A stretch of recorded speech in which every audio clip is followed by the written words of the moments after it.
Olá, este é o Assembleia Convida e eu tenho imenso prazer de receber mais uma vez a deputada Ana do Carmo, do PT. Muito bem-vinda, deputada. E seus convidados, o defensor público Marcelo Carneiro Novaes. Muito obrigado por sua presença. Obrigado. Também o produtor, o apicultor e pesquisador Wilson Gussoni. Seja muito bem-vindo ao estúdio da TV Assembleia SP.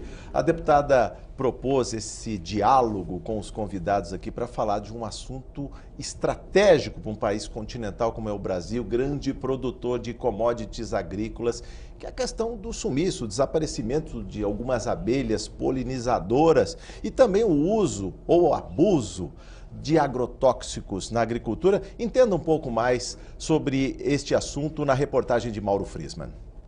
Em 2008, o Brasil se destacou como o maior consumidor de fertilizantes do mundo e respondia por 86% da quantidade de agrotóxicos vendida na América Latina.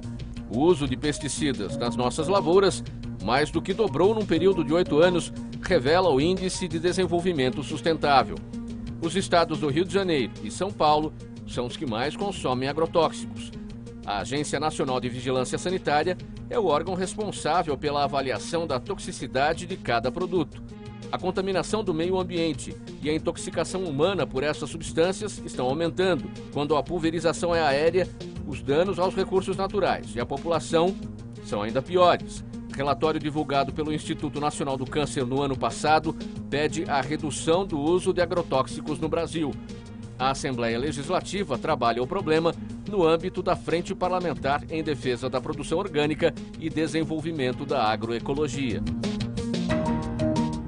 Deputada, agroecologia é a palavra mágica, né? A senhora está à frente de uma frente parlamentar, mas antes de mais nada, sua saudação aos seus convidados. Pois é, eu quero aqui cumprimentar o Sérgio Novaes, Marcelo Novaes, né? E dizer que seja muito bem-vindo aqui, é um prazer em recebê-los aqui. Quero cumprimentar o Wilson, né? E cumprimentar o Jorge e dizer que é um prazer porque são temas necessários de ser debatidos e temas que a gente, como eu sou da frente parlamentar, mas mais do que ser da frente parlamentar, eu sou uma defensora da agricultura orgânica, do alimento saudável e sou totalmente contra o agrotóxico e contra o desmando no meio ambiente, né? Enfim. Então a gente tem essa luta de muitos anos e para a gente conseguir avançar nesse debate precisa de apoio, né? Precisa de pessoas que entendem do assunto, pessoas que defendem as mesmas ideias que a Ana do Carmo defende. Então, eu quero, assim, agradecer muito a presença de vocês aqui hoje, né, que vieram nos dar esta alegria de poder fazer esse debate aqui hoje, nessa tarde de hoje, na Assembleia Legislativa. Né? Muito obrigado pela presença de vocês. Eu vou começar provocando aqui o defensor público, o doutor Marcelo, sobre um tema tão candente. O Brasil, grande exportador de alimentos, de commodities, depende do solo, depende desse sol que, né, está aí o ano inteiro, depende das águas e depende também dos agentes polinizadores, né? Os morcegos, todos os insetos, mas em especial as abelhas. Do que se viu na reportagem, o que a gente pode depreender, doutor Marcelo? Nosso país é muito rico e essa riqueza precisa ser distribuída de maneira equânime, de maneira justa para toda a população. Sim. A nossa riqueza não pode significar miséria, pobreza. Toda a riqueza produzida pelo agronegócio e pela abundância dos recursos naturais que nós temos no país precisa ser revertido em favor da população e da população paulista. O estado de São Paulo consome aproximadamente 4% de todo o agrotóxico produzido no mundo. 4% só aqui no estado de São Paulo? Só no estado de São Paulo, aproximadamente. O Brasil consome 20% de todo o agrotóxico produzido do mundo. Em São Paulo, os dados são divulgados pelo IBAMA e às vezes não são tão atualizados, mas variam de 15% a 22%. Então eu digo que aproximadamente, uma regrinha numa operação matemática simples, chegamos à conclusão que consumimos 4%. E precisa de tanto agrotóxico, já visto que a nossa agricultura é extensiva, são grandes áreas de terra, a gente produz muita soja, produz muito milho e muitos grãos de maneira geral e que necessitam aí de agrotóxicos. Também em larga escala, sim, né? Também em larga escala. Se produz muito, se consome muito. A utilização do agrotóxico é um dos componentes da monocultura e da produção do commodity. Sim. O ideal é que essa matriz produtiva seja revista. Sim. Mas é importante salientar que é uma atividade de risco, mas esses riscos podem, em tese, em primeiro lugar, esses riscos da utilização dos agrotóxicos nessa quantidade, nesse patamar, em primeiro lugar, precisam ser conhecidos. Sim. A ideia de que o agro só traz benefícios é uma ideia equivocada. Também tem a coluna do débito, e é um débito grande. Eu costumo dizer que, em razão desse consumo absurdo de 4%, sim, a conta chega. Sim. Não que a conta vai chegar no futuro, ou que a conta está chegando, ela já chegou no passado. Nós temos... só para provocá-lo ainda, continua, hein? Perfeito. Não parou, não. Como essa conta tem sido vista pela Defensoria, onde entram os interesses difusos, digamos, quando a gente fala, sim, desse grande produtor de alimentos. Muita gente há de falar, poxa, mas o agro sustenta as divisas do país, a balança comercial, gera muitos empregos, lucros, dividendos, e aí? Assim, algumas coisas, esse assunto é muito interessante. Em primeiro lugar, a gente tem que saber que 80% da comida que está no nosso prato vem da agricultura familiar, não vem do agro. E que 80% do agrotóxico consumido no estado é destinado para a produção de commodities agrícolas. O que eu estou colocando também é uma coisa muito interessante. A arrecadação de tributos federais envolvendo agrotóxicos no ano de 2015 foi de 518 milhões de reais. É um setor que se beneficia em muito da desoneração fiscal, inclusive da desoneração fiscal de ICMS. Enquanto nos países desenvolvidos existe um imposto verde, aqui nós temos uma desoneração roxa, ou seja, quem polui não paga. Com relação aos prejuízos advindos da utilização excessiva dos agrotóxicos, eu aponto, além da questão da contaminação ambiental, pois existem estudos indicando traços de agrotóxicos no aquífero Guarani, sim, na água consumida pela população, também um problema de saúde. O agrotóxico atinge os efeitos deletérios da utilização do agrotóxico. O trabalhador que manuseia diretamente aplicando, o trabalhador da indústria, aquele que vende, o profissional do serviço de saúde pública que utiliza o agrotóxico nas campanhas de combate a alguns vetores de doença, prejudica a pessoa que consome os alimentos, e existem estudos que 30% dos alimentos de origem vegetal são impróprios para o consumo, e agora que um trabalho que está sendo desenvolvido pela Defensoria em parceria com profissionais da área da saúde, nós estamos revelando a incidência de doenças crônicas no interior do estado de São Paulo em razão do uso de agrotóxicos. Não só de câncer, diabetes, sim, mas como também de malformados, de nascidos impacto vivos, sobre a saúde pública. Sim, que no meu entender é a situação mais gritante que se coloca agora, porque todo mundo achava que isso vai produzir um efeito no futuro, mas não. Se nós analisarmos alguns índices de morbimortalidade, existem cidades do interior de São Paulo, e eu digo até o nome da cidade, porque foi divulgado pela mídia recentemente, que é a cidade de Coronel Macedo, onde 8% da população da cidade está diagnosticada com câncer. Ou seja, é um número de epidemia de dengue. E nós estamos falando de uma cidade que está inserida num contexto de produção de commodities agrícolas, onde quase 10% da cidade, 1/10, está fazendo tratamento de câncer. No caso lá é plantio de cana? Não, no caso de lá é plantio de grãos, de cereais. Cereais. Nós temos um estudo sobre malformados, que é muito interessante. E onde foi feita uma análise sobre o número de crianças que nasceram com malformação congênita de 2000 a 2014.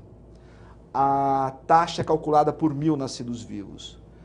Existem cidades como Ribeirão Corrente, Sandovalina e inúmeras outras cidades da região de Franca, São José do Rio Preto, Ribeirão, Pontal do Paranapanema, onde o índice chega a ser o triplo da média estadual. Então, se a média estadual de mal formados é de 8,21 nesses últimos 14 anos, a média estadual, prevalência média... Nessas cidades passa de 20. Em Ribeirão Corrente chega a 26. Olha aí. Em Franca, a taxa chega a ser 14. Ribeirão Preto também próximo a 14, ou seja, 50% acima da taxa de prevalência média verificada nos últimos 15 anos. Bom, estamos falando dos malefícios, vamos falar dos benefícios, mas eu gostaria de ouvir do Wilson. O Wilson participou em janeiro, em Ribeirão Preto, nós acabamos de citar aqui, né, de uma palestra. Você falou sobre morte de abelhas, é isso? Correto. Qual foi o conteúdo da palestra? Qual é a preocupação? Porque lá eram todos produtores, eram apicultores e pesquisadores reunidos, é isso? Correto. Esse seminário, esses workshops, a gente reúne todos os apicultores, meliponicultores, que é a mesma prática, só trata meliponicultores. Sim, são cultivam abelhas sem ferrão. Nativas. Abelhas nativas. Abelhas nativas. Que a gente sabe aí de alguns, jataí, por exemplo, e outras abelhas. São abelhas 300, 400 espécies que existem no Brasil. Eu falei uma só, né? Tem 400 espécies no Brasil. Tá. O problema maior que está ocorrendo é o seguinte: as abelhas, não gostaria de estar falando sobre isso, mas as abelhas praticamente estão desaparecendo.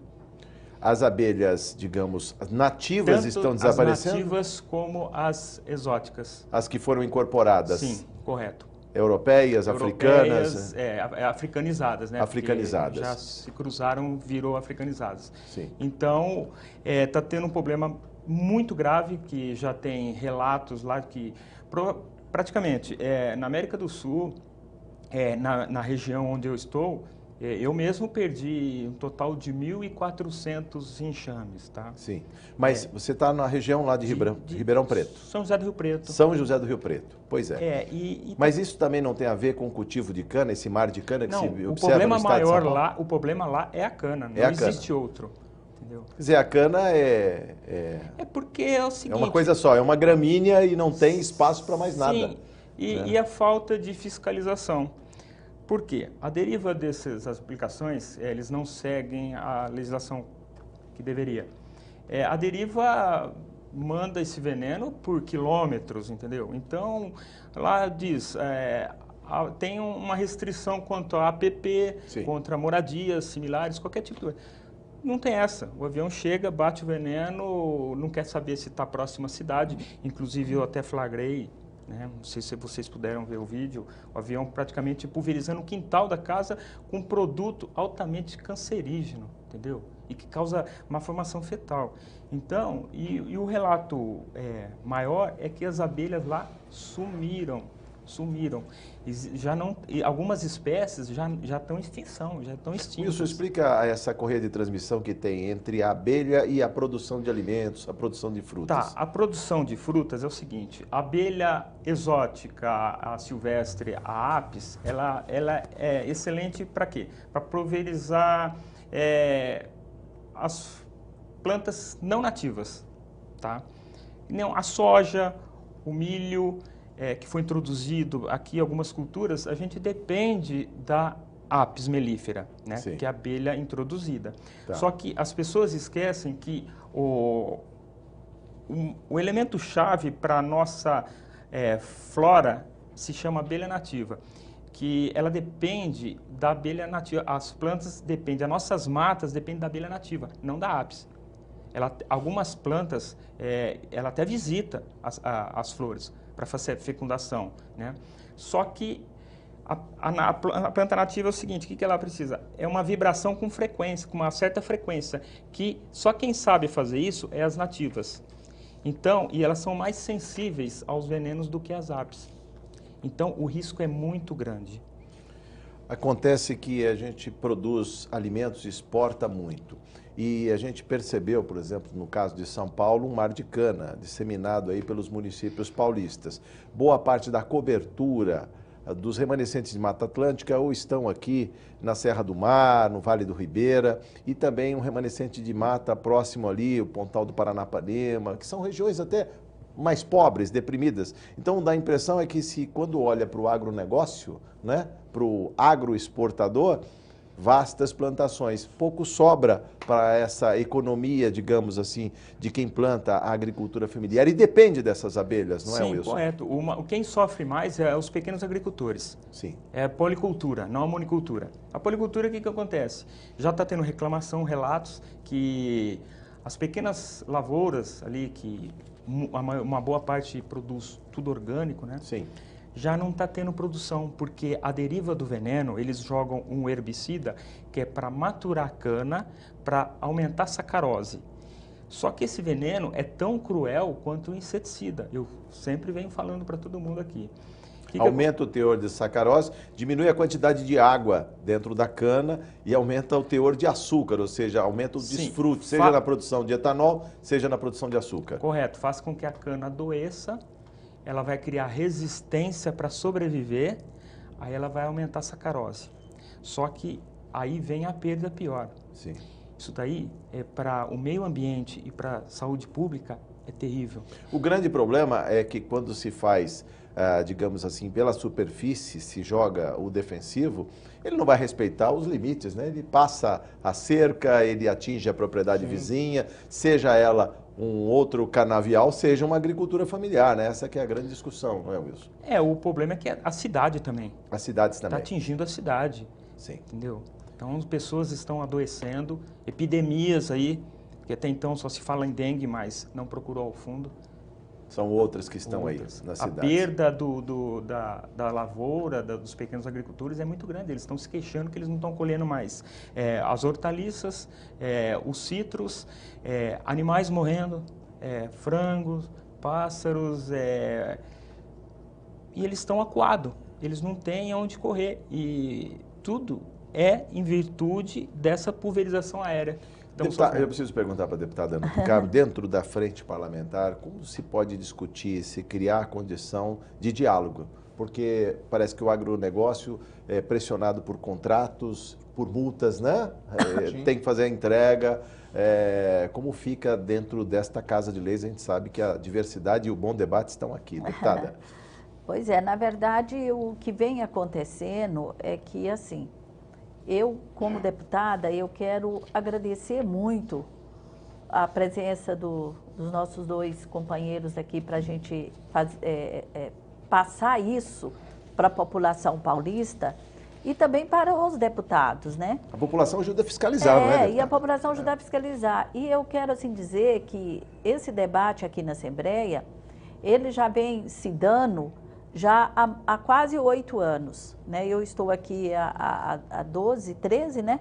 Esse debate está se dando há 8 anos. E a gente começou nessa luta a pedido de várias entidades defensoras do meio ambiente, né? E da agricultura orgânica, como a OL, na pessoa do Márcio e sua diretoria, a Ana Frávia, a doutora Undalva Serrano, que muitos estudiosos conhecem, né, que é uma pesquisadora, uma lutadora em defesa do orgânico, né, contra o envenenamento, e outras lideranças também, outros movimentos que se reúnem com a frente parlamentar, e a gente vem brigando muito, né, para que o estado de São Paulo diminua um pouco a produção de cana e que se dê uma prioridade a agricultor, e agricultura especialmente familiar, né? A gente sabe muito bem que o agronegócio, o negócio deles é ganhar, né? É enriquecer, sem querer se preocupar. Mas esse é o motor do capitalismo, não é? Pois é, ganhar o máximo possível no menor tempo. Pois também. Sem se preocupar com a saúde dos trabalhadores, sem se preocupar com a população em geral. Sim. E a responsabilidade tem que ser de quem? Do poder público.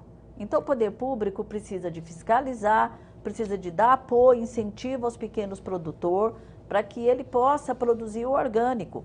porque todos nós, conhecedor de todos nós, que para produzir o orgânico, a preparação da terra tem toda uma demora para se reverter do convencional para o orgânico, o adubo ele é mais caro, então assim, precisa de apoio, precisa de mudar, mas precisa é uma de cultura, inverter, né? É uma nova cultura. É uma nova cultura e precisa de inverter as prioridades, né, Marcelo? Porque assim, se o governo inverte a prioridade e os prefeitos e se une para poder ter essa política, automaticamente os produtores vão ter investimento para poder passar a produzir o orgânico, entendeu? Sim. Então, isso pode modificar toda uma cadeia produtiva aqui no estado de São Paulo. Eu vou fechar. Agora, infelizmente, do jeito que a gente vê hoje, é só o agronegócio tomando conta e o que o Marcelo falou aí da doença, do provocamento de doença, falou várias cidades. Aqui no HC de Ribeirão, também tem uma pesquisa, viu, Marcelo, que mais da metade, muito dos casos de câncer aqui no estado de São Paulo, já ficou comprovado cientificamente que é por conta do uso do agrotóxico. Então, isso é muito grave, porque a lei do governo, os prefeitos, o poder público em geral, gastar tanto com a saúde do jeito que está gastando e as pessoas morrerem e ficarem sofrendo, poderia estar investindo na agricultura, poderia estar investindo em outras ações, no produtor do mel, né? Enfim, abrir linhas de crédito, tinha que inverter a política aqui no estado de São Paulo. Eu vou perguntar para o doutor Marcelo, até para fechar esse primeiro bloco, se é possível conciliar interesses. A gente tem o grande negócio, o agronegócio, esse exportador de commodities, e tem também a agricultura familiar. Como conciliar interesses de quem precisa desses defensivos agrícolas, os agrotóxicos, e também o agricultor familiar que precisa das abelhinhas? Assim, é uma pergunta muito pertinente e exige uma resposta. A resposta é complexa, mas vamos lá. Entre o ideal, que seria uma sociedade que priorizasse por completo a saúde, a preservação do meio ambiente, e o que nós encontramos hoje, existe um meio de campo onde é possível trabalhar.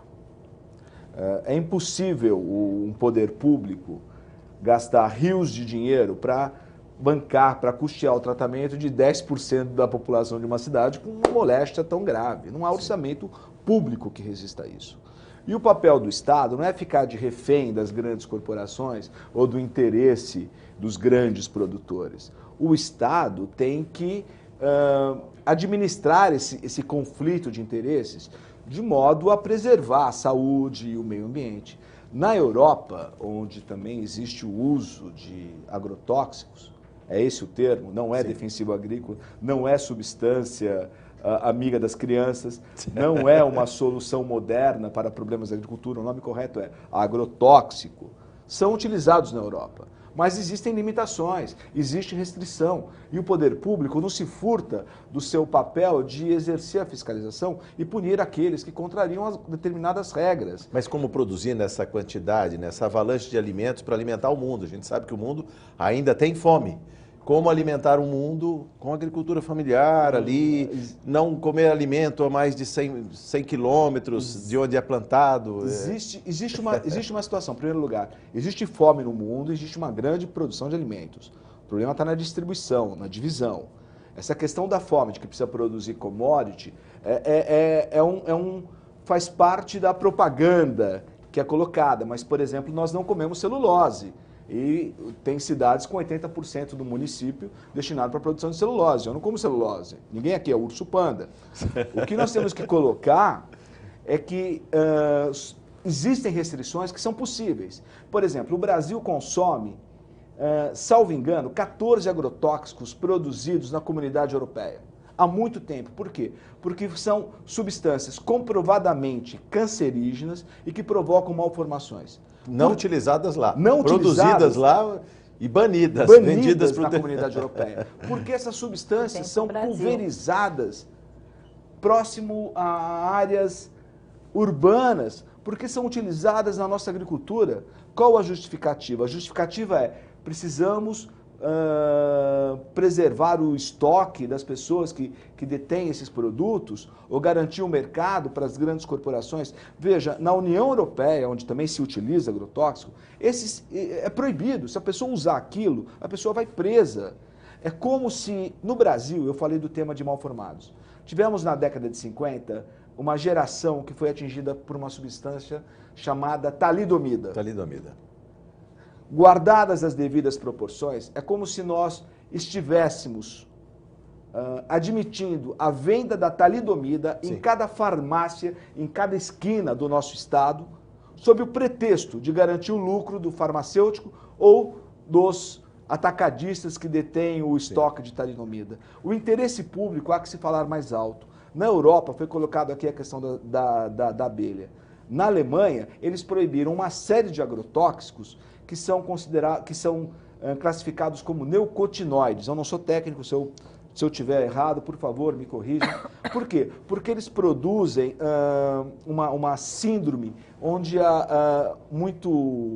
o pessoal da apicultura pode explicar melhor sobre isso, onde a abelha é atingida por aquela molécula e não consegue voltar para a colmeia. Ela perde a noção. GPS. Bom, é isso. E é proibido na comunidade europeia há mais de 10 anos. Bom, a gente vai falar mais sobre isso no próximo bloco. Nós estamos falando aqui sobre o uso ou o abuso de agrotóxicos e o desaparecimento de algumas abelhas sem ferrão, que também ajudam a polinizar aí as plantas e a produzir alimentos. O Assembleia Convida volta em instantes.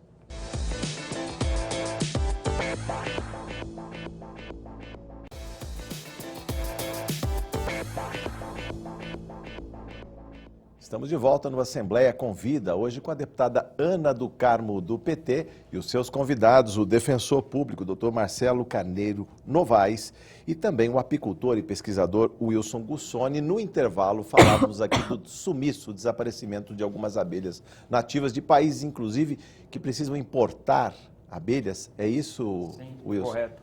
Algumas culturas, como o Japão, Holanda, necessita das abelhas nativas para produção em estufa. E somente a abelha, uma abelha brasileira está polinizando plantas em outro continente. E é por forma... E como é que elas são levadas daqui para lá? Contrabando. Contrabando? Contrabando. É lamentável o que está acontecendo hoje. O Brasil também importa abelhas, é isso? Não. Não? Não. A abelha que chegou no Brasil foi introduzida, que são as europeias, depois com uma pesquisa que foi feita na década de 70, ela cruzou com uma africana e hoje originou a africanizada. Sim. E depois da africanizada tem total mais ou menos umas 300 a 400 espécies de abelha nativa. Sim. Lembrando, e elas sobrevivem mesmo com esses poucos remanescentes, esses mosaicos de floresta que a gente vê aqui, né? Sim. É um mar de cana entremeado em algumas nascentes, alguns rios ainda com mata ciliar e cana, um pouquinho de floresta, um pouquinho de Cerrado Paulista e mais cana. Veja bem, Jorge, não estão sobrevivendo, não estão sobrevivendo. E a perda está influenciando em toda a cadeia, porque você tira um inseto que é essencial para a natureza, tá? Que é as abelhas. Que acontece? Como que essas plantas vai haver a polinização entre essas espécies? Sem a abelha. Porque existe a polinização por ações do vento, sim, animais, borboleta, formiga, etc. Borboleta, formiga, pássaros, de maneira geral, morcegos. Correto. Aí o que você... Só que a abelha contribui por mais de 90% da polinização. Quer dizer, se eu tirar a abelha, mesmo com a polinização sobre ações do vento e de algumas outras espécies... Não será suficiente. Não é suficiente para fazer essa polinização. Então, quer dizer, o alimento vai sumir, como dizia o Albert Einstein. E mesmo segundo o artigo publicado no Jornal Estado de São Paulo, não faz muito tempo, Einstein escreveu que se as abelhas desaparecessem do mundo, o homem só viveria mais 4 anos. Ele disse 4, mas eu acho que vai diminuir. Menos que isso? Menos que isso, com a avanço... Porque não vai ter alimento. Não tem. Você vai na minha região, por exemplo, é um mar da monocultura. Sim. Aí diz o ditado, a gente precisa comer, se alimentar. Mas se alimentar, peraí, eu não vejo, a gente não masca cana, não vive só de açúcar. Então está tendo um problema meio grave. Eu acho que necessita maior investimento dos pequenos agricultores, para poder suprir isso daí. Então, eu peço que o poder público... Não é o duplo garroteamento, depois eu quero ouvir a opinião do Dr. Marcelo, mas o duplo garroteamento do pequeno produtor rural que depende das abelhas. Eu digo isso porque ele já está estrangulado pela falta de crédito, pela falta de condição de distribuição desse alimento. Muitas vezes ele até consegue produzir de maneira barata, mas não consegue colocar no mercado, ele tem dificuldades. Em contraposição, o agronegócio tem crédito, o agronegócio tem as trades que comercializam, inclusive títulos, eles antecipam as vendas, vendendo títulos desses alimentos que são commodities. Isso quer dizer que o pequeno produtor ainda tem esse outro problema, que é a falta de abelhas, consequentemente a falta de polinização e de produtividade nas suas lavouras. Correto. Eles imploram para a gente colocar abelhas na sua propriedade, porque eles não conseguem mais colher. Sim. O fruto não dá mais, não grana, pelo motivo por falta de polinização. Então, o problema, investigado, é muito maior do que se Isso imagina. Só se dá no campo ou na cidade também? A gente vê abelhas de maneira esparsa nas cidades, algumas vezes até alguns enxames são recolhidos por bombeiros que vão lá e colocam fogo, algumas vezes até ONGs e algumas entidades recolhem essas abelhas. Né? Eu faço pesquisa nessa área há mais de 15 anos. Os Estados Unidos ele criou uma sigla DCC, que é o CCD, que é a desordem do colapso da colônia, que a abelha... Desordem do colapso, traduz isso aí, desordem do colapso da colônia. A abelha, o que ela faz? Ela vai na planta, ela não consegue retornar para sua moradia. Até então, ela desaparece, ela não consegue retornar, não volta para sua casa e está sumindo, está desaparecendo a abelha no mundo. Mas não voltando, ela também não abastece de alimento a colmeia, a abelha rainha, e está comprometendo futuras gerações? Correto. E o engraçado é que é o seguinte, na cidade, eu não perco uma abelha.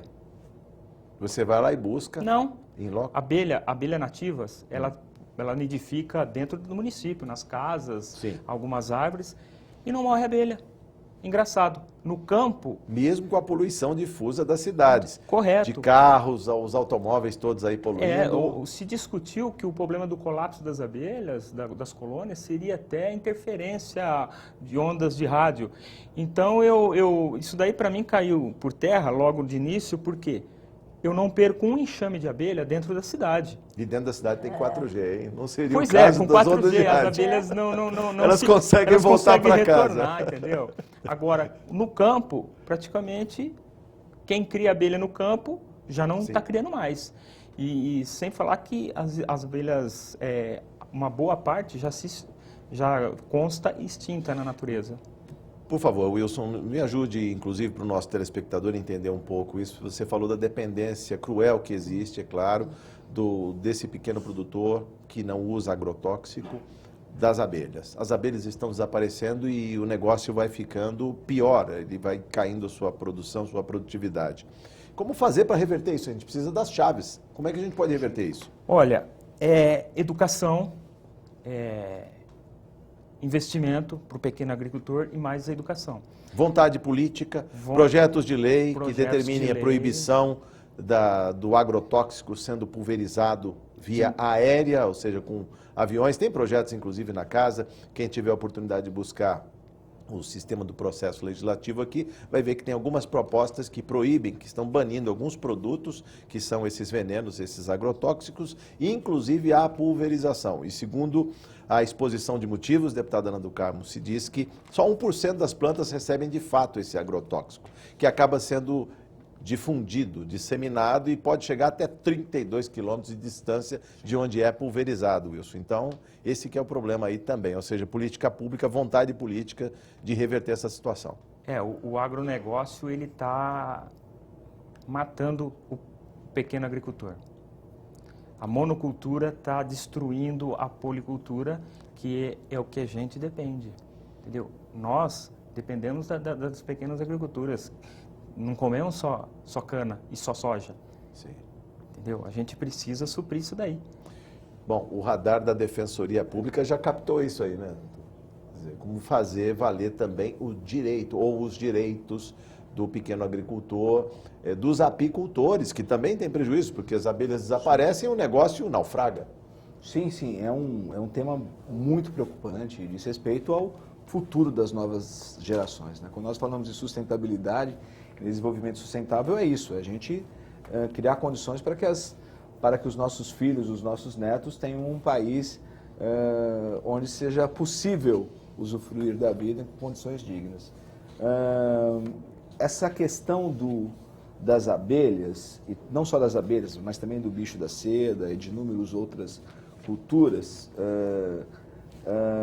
ou tipos de produção, são temas muito sensíveis e muito caros.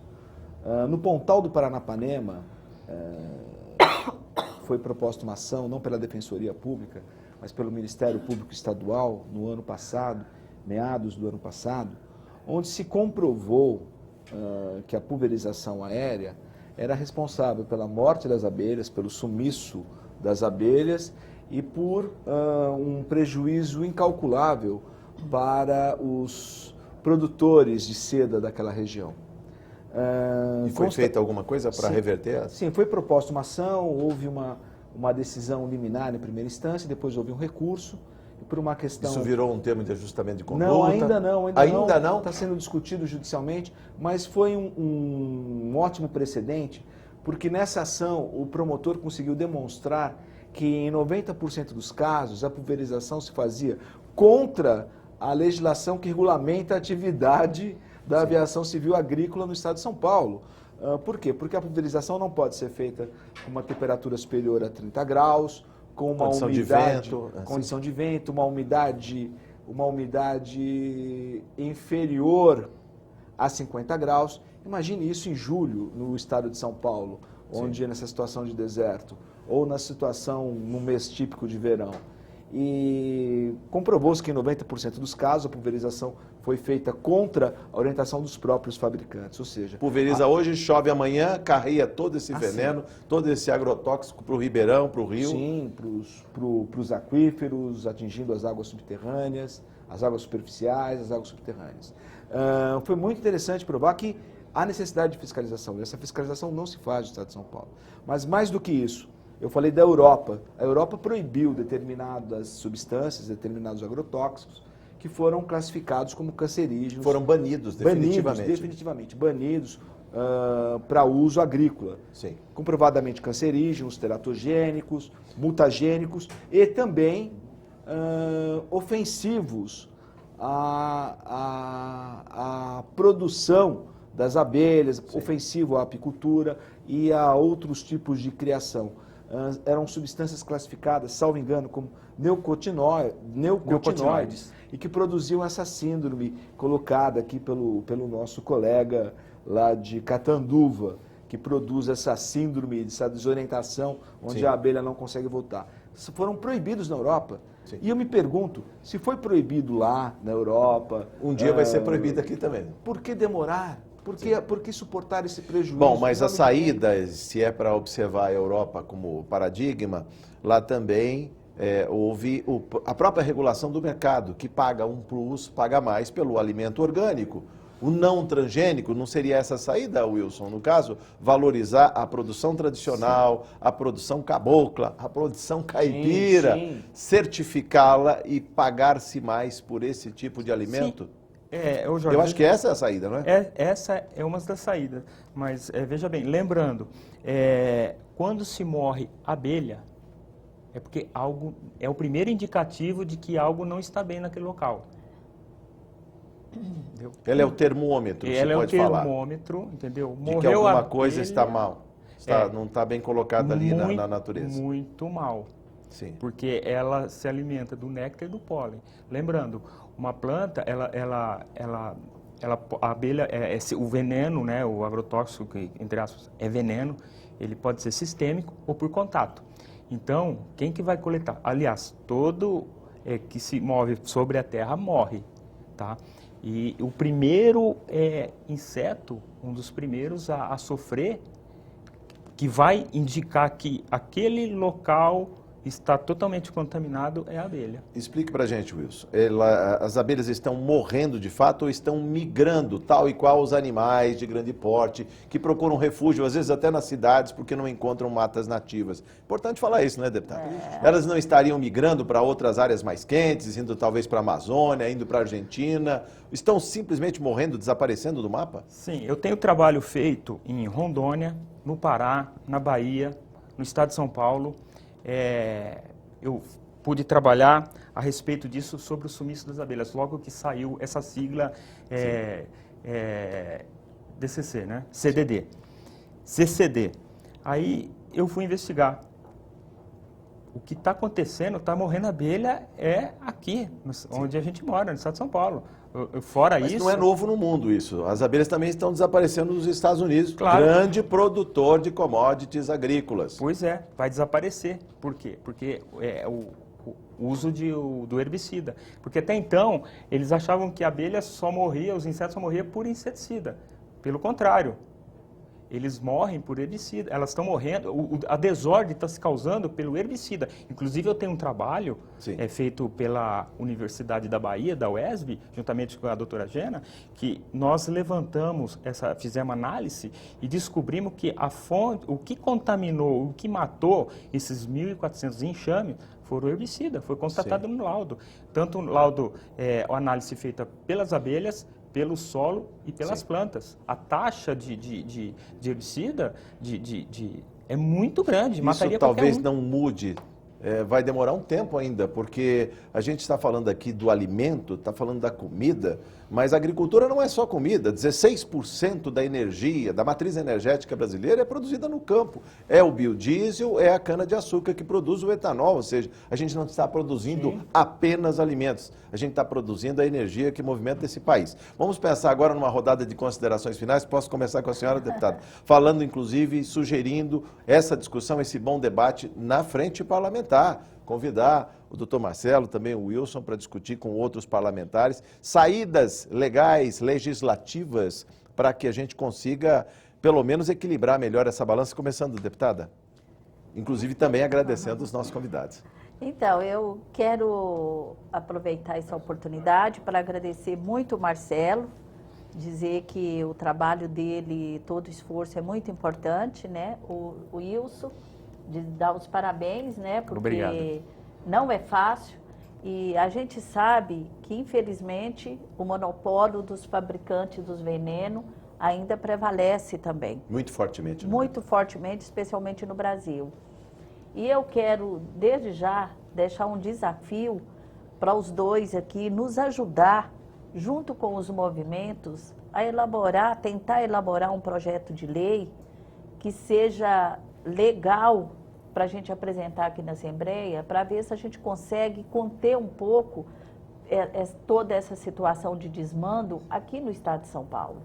Porque aqui nessa casa, este tema, infelizmente, ele é muito difícil de ser debatido, né? Um exemplo que quase que passava batido a aprovação do projeto de um deputado autorizando a pulverização de veneno via aéreo para matar mosquito, o mosquito da dengue. É um absurdo, quase que passava.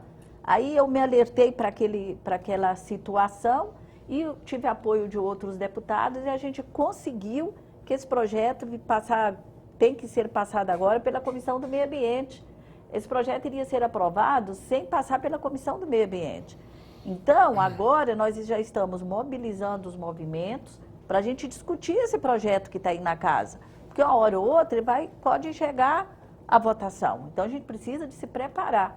E o seu mandato está atento, né? Está atento, nós estamos atentos. Além disso, discutir um projeto alternativo, né, Jorge? Sim, claro, perfeitamente. E quem sabe a gente consegue um consenso aqui na casa, junto com os movimentos, que a gente possa inverter alguma situação aqui, porque umas regiões é mais, outras nem tanto, mas na sua maioria é muito veneno mesmo, é muito grande.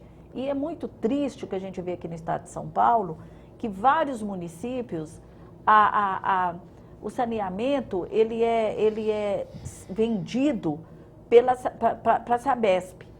Né? Cada prefeitura fez um contrato com a Sabesp de 20 anos. Nesse prazo de 20 anos, a Sabesp teria que tratar pelo menos 60% do esgoto de cada cidade. Isso não foi feito até agora. Bom. Não foi feito nada.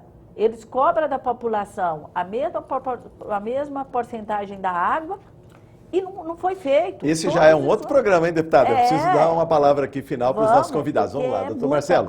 Para encerrar, 1 minuto, por favor. Assim, o que faltou dizer? Sim, agradecer a oportunidade de colocar esse assunto.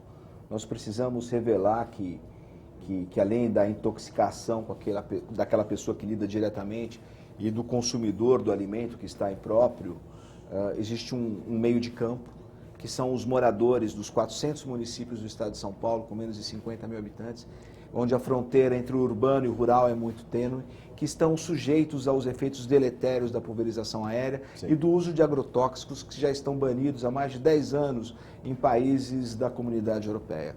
É possível se fazer muita coisa. O banimento dos já banidos no estado de São Paulo, um projeto de lei para impedir a pulverização aérea no estado e focar no apoio à agricultura familiar.